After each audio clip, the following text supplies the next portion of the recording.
네. 그래서 자유수면파 관련해서 지금 얘기를 하고 있습니다.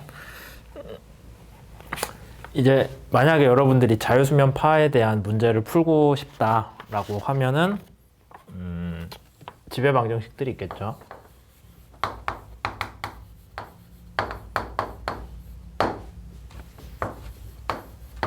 포텐셜 유동이기 때문에 속도 포텐셜에 대한 라플라스식이 나오고요. 그 다음에 얘는 수면 아래에 대한 문제겠죠. 수면 아래의 모든 유동들에, 그러니까 아까 에타라는 거는 수면 위치에 대한 거고, 수면 아래는 다 물이잖아요. 그럼 모든 물 입자들은, 수면 아래의 모든 물 입자들은 뭔가 수면파로 인한 운동을 할 거예요. 걔가 뭔지 모르겠지만 운동을 하고 있기 때문에 이게 속도잖아요. 그러니까 속도에 관련된 식은 수면 아래의 모든 y에 대해 적용되고 있다라는 거 중요하죠. 그 다음에 운동에 대해서 아마 베르누이 이퀘이션이 나올 거예요. 근데 얘는 수면파는 시간에 대해 변하고 있잖아요. 그러니까 언스테디가 됩니다.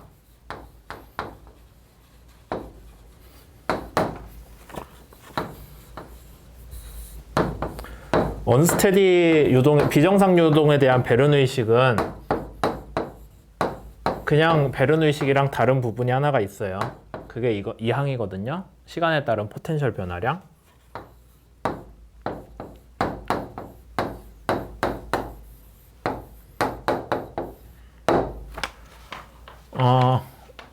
이 항이 어디서 나왔냐면은 여러분들이 기억을 하실지 모르겠지만 비점성 유동에 대한 지배 방정식은 오일러 이퀘이션이었어요. 그렇죠? 오일러 이퀘이션에서 얘 빼고 나머지는 각각 어디서 나왔는지 여러분들이 아실 거예요. 이거는 이제 우변에 있는 압력 그레디언트에서 나왔을 거고, 얘는 좌변에 있는 속도항에서 나왔겠죠? 그 속도로 인한 컨벡션, 대류항에서 나왔을 거고, 얘는 시간에 따른 시간 변화율에서 나오는 건데, 원래는 얘죠. 원래 이렇게 쓰잖아요.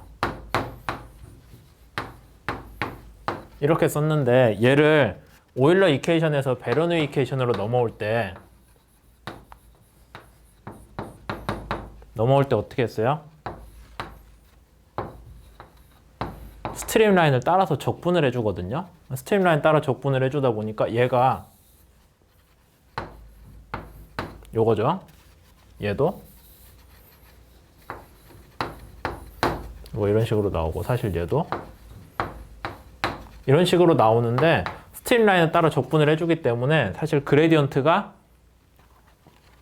얘가 공간에 대한 미분이잖아요. 근데 우리가 공간에 대한 적분을 해줘버렸기 때문에 하나씩 날아가요. 그레디언트가 하나씩 날아가니까 베르누이 이퀘이션에서는 얘가 나오고 이게 되는 거죠. 어쨌든 여러분들이 혹시 기억 못 하실까봐 살짝 설명을 했고요.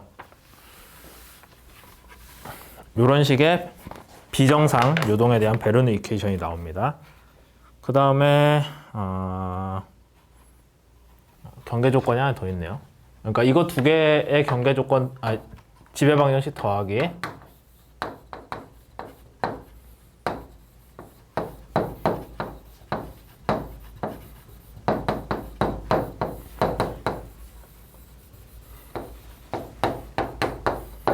경계 조건 두 가지 있고, 그 다음에 또 하나가 더 있는데 수면 근처 말고요. 수면에서 저 멀리,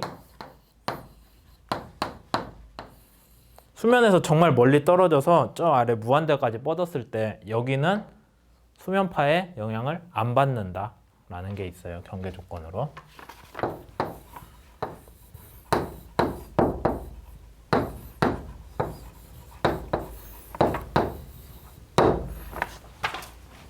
그 다음에 추가로 x가 무한대로 가도 지금 수면파의 요동에 영향 안 받을 만큼 멀리 갈 수 있잖아요. 이런 조건도 우리가 생각을 해볼 수가 있습니다.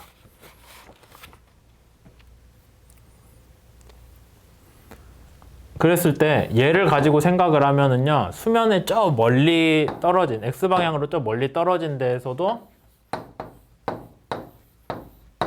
그러니까 x방향으로 수면을 따라서 멀리 갔어도 거기는 압력이 대기압이죠. 동력학적 경계 조건이잖아요.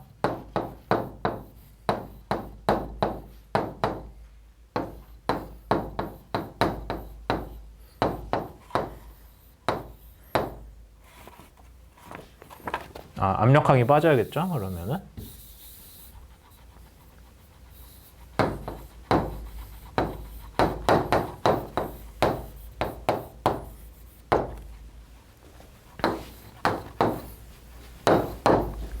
그래서 동력학적 경계 조건을 적용을 하자면은 얘가 PATM이 되겠다라는 것도 있겠네요.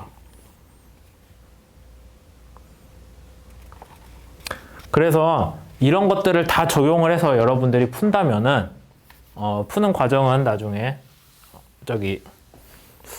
이거 푸는 과정을 우리 저항추진 책에서도 따로 다루진 않을 거예요. 뭐 필요하다면은 수면파 역학 뭐 그런 책들에서 찾아보면은 전개하는 과정이 나오거든요. 선형화된 거에 대해서.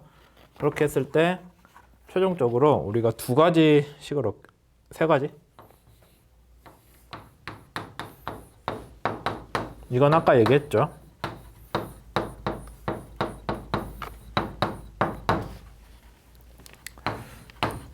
다시 얘기 드리지만 지금 우리가 하고 있는 게 여러분들이 유체역학에서 수면파 관련해서 이런 걸 배웠었지 하는 내용을 얘기하는 거지 지금 처음부터 끝까지 다 따라가는 거 아니에요. 이게 수면파 자체도 상당히 많은 분량이기 때문에 여기에 대해서 다시 여러분들이 처음부터 끝까지 이해할 수 있게 설명하면서 가는 거는 제가 보기에는 우리 수업에서 다룰 만한 범위는 아닌 것 같아서 저도 가능한 건너뛰면서 결과적으로 나오는 중요한 식들만 설명하고 있어요.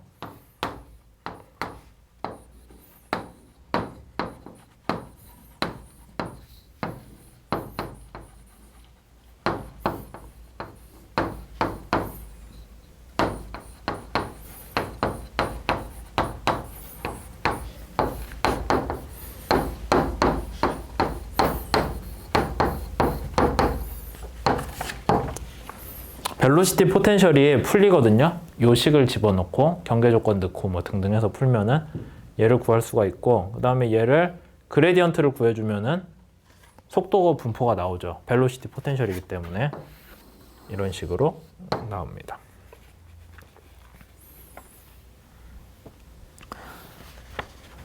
그래서 여러분들이 보면은 속도에 대해서 얘기를 할 때 뒤에 항은 코사인 더하기 사인이기 때문에 그냥 원운동을 나타내는 거다라고 여러분들이 이해할 수 있어요. 그러니까 뒷부분은 중요한 게 아니라 중요하기도 하죠. 원운동이니까. 앞부분을 봤을 때 y가 마이너스로 쭉 가면은 y가 마이너스로 무한대로 가면은 얘는 뭐가 돼요? 0이 되겠죠. 이 항은. 그러니까 얘는 운동의 반지름이 되고요. 뒤는 원운동이란 뜻이 돼요. 원운동이 되겠죠. 그러면 여러분들이 반지름에 대해서 y가 수면 아래로 마이너스 방향으로 쭉 갈수록 원운동의 반지름은 작아진다. 그래서 수면 저 아래에서는 원운동의 궤적이 0이 되겠죠. 근처로 오면은 y가 0일 때가 수면이잖아요. 원래 수면일 때는 y가 0이니까 얘가 1이 되겠죠? 얘가 운동의 크기가 되겠구나 라고 여러분들이 이해를 할 수가 있습니다.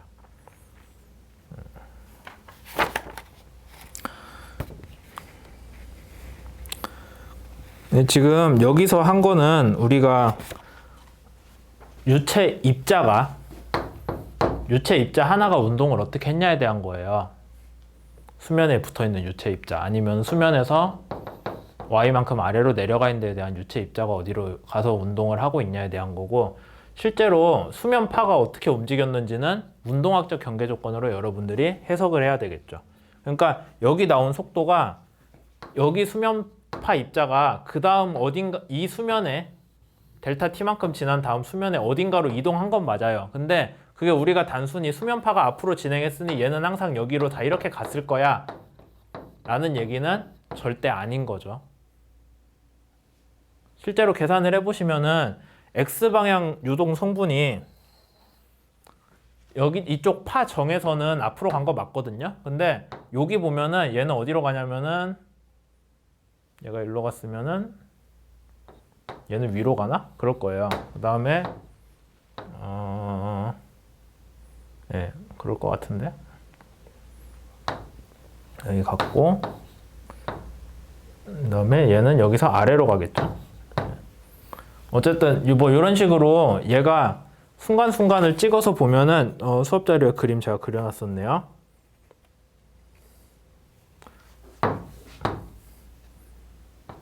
여기선 아래로 가고 여기선 위로 가고 여기선 일로 가고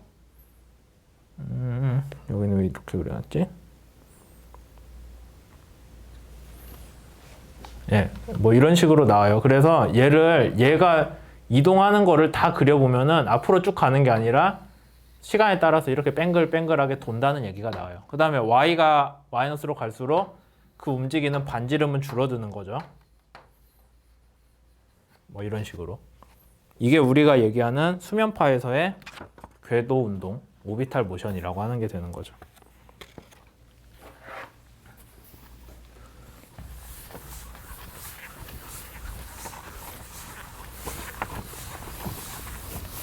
이제 여기까지 했고요. 조금 더 진행을 해보자면은 분산 관계식이라는 걸 여러분들이 배웠을 거예요.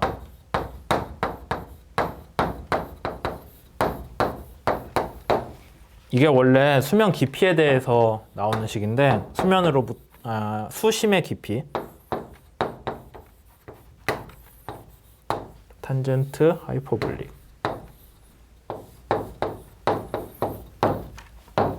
H는 수면에서 저기 밑바닥까지 깊이에요. 그래서 원래는 원 진동수는 GK 곱하기 하이퍼볼릭 탄젠트 KH인데 H가 깊은 수면에서는 마이너스 무한대로 가잖아요. 그렇게 되면 얘가 1이 되거든요. 그래서 GK라는 식이 나오고 그럼 얘는 뭐였어요? 주기에 관련된 거죠. 주기랑 파장에 관련된 거죠. 파장. 주기랑 파장은 뭔지는 모르겠지만 하나의 등식으로 연관이 돼요. 1대1 대응이 된다는 뜻이에요. 그러니까 우리가 깊은 수심에 대해서 아주 깊은 무한 수심에 대해서 수면파는 파장을 알면 주기가 나오고요. 주기를 알면 파장이 나와요. 1대1 대응이 돼요. 그게 분산관계식에서 되게 중요한 내용이 됩니다. 그러니까 여러분들이 무한수심을 가정을 했을 때 되게 무한수심이라는 거는 파장의 반절이었나? 뭐 그 정도 되면은 충분히 수면 바닥에 영향이 없다고 치거든요. 무한수심이에요. 그러니까 예, 생각보다 깊지 않은 건데 어쨌든 무한수심으로 볼 만큼이면은 파장을 알면 주기를 알고요. 주기를 알면 파장을 알 수가 있어요. 1대1 대응이기 때문에. 그래서 뭐 그리고 좀 더 진행을 해보자면은 파장이 큰 파는 주기도 길어져요. 그 다음에 여기에서 조금 더 여러분들이 진행을 하면 C도 나올 수 있죠. C가 원래 T분의 람다잖아요. 그러니까 이식 전개하면은 얘도 나오거든요. 그럼 거기서 나오는 결과는 또 파장이 길어지면은 파의 속도가 빨라진다. 속도가 빨라진다라는 그런 결론도 나옵니다. 여기다가 제가 자료에는 풀어 썼네요. 이렇게 돼서 파장이 길어지면 주기가 커지고요. 파장이 길어지면은 속도도 빨라져요. 그런 관계가 잘 드러나 있죠.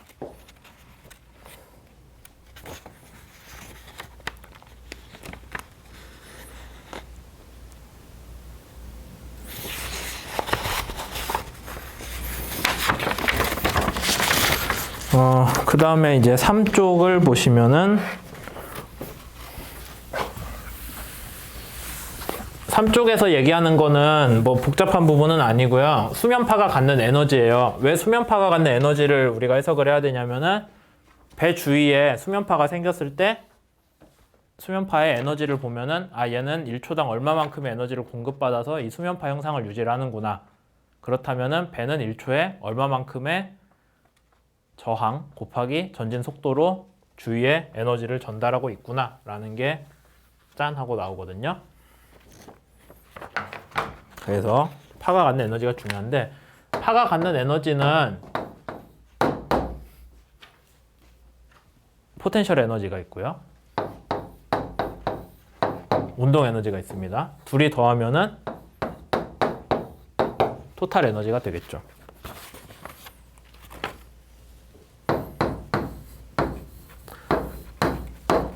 하나의 파장에서 0에서 에타까지, 수명까지예요. 그러니까 원래 0이 기준선인데 거기서 에타가 올라가고 내려가고 하잖아요.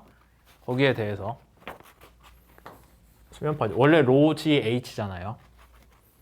그 다음에 y 적분하고 dx 적분을 해주면 되겠죠. 그럼 얘를 해주면은 2분의 1 로지 0에서 람다까지 에타 제곱 dx. 지금 y가 에타라는 xt에 대한 함수로 바뀐 거예요. 그냥 이런 식으로 나오겠죠. 그 다음에 우리가 에타에 대해서 뭐를 알고 있어요?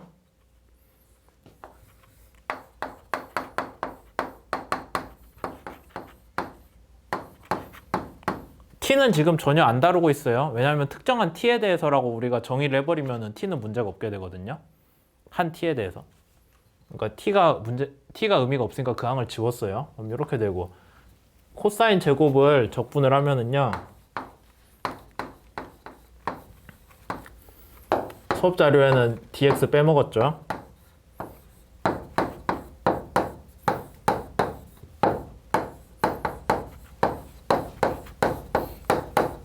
이렇게 되는데 이 kx 봅시다. k가 애초에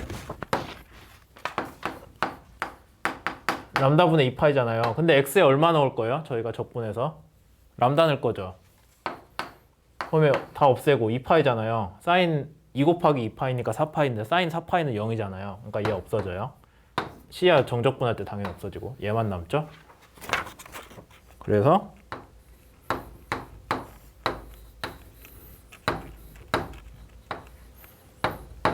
이렇게 나옵니다.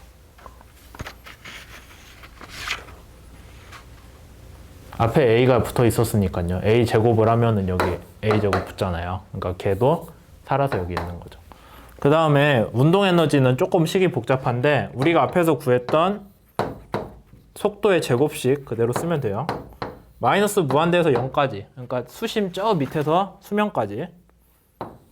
하나의 파장에 대해서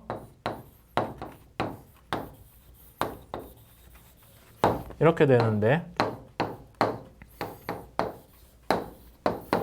원운동 한다고 했죠? 원운동.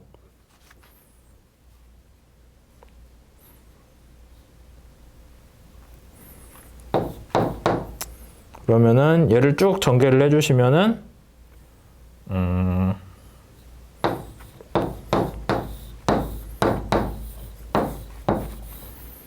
2의 ky 우선 x 먼저 적분을 해줘야 되니까 뭐 딱히 적분하는데 문제 될 거 없죠. 애초에 얘가 x에 대한 함수가 아니잖아요 지금.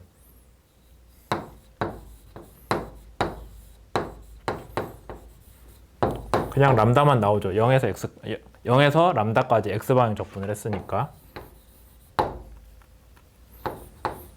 그래서 얘 적분하는 거 뭐 큰 어려움 없을 거니까요. 얘도 그냥 풀면은 이게 나와요. 그래서 우리가 여기까지 했는데 그 다음에 구하는 거는 토탈 에너지를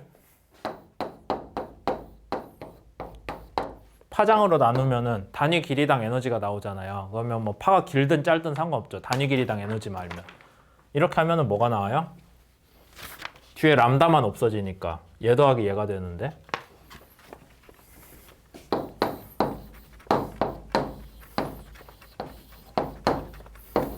이렇게 나옵니다. 그러면 여러분들이 알 수 있는 게 어떤 수면파가 생겼을 때 수면파의 단위 길이당 에너지, 그러니까 하나의 파장 문제가 아니에요. 거긴 곱하기 파장을 해줘야 되는 거고 그냥 단위 길이당 에너지만 놓고 보면은 누구의 함수예요?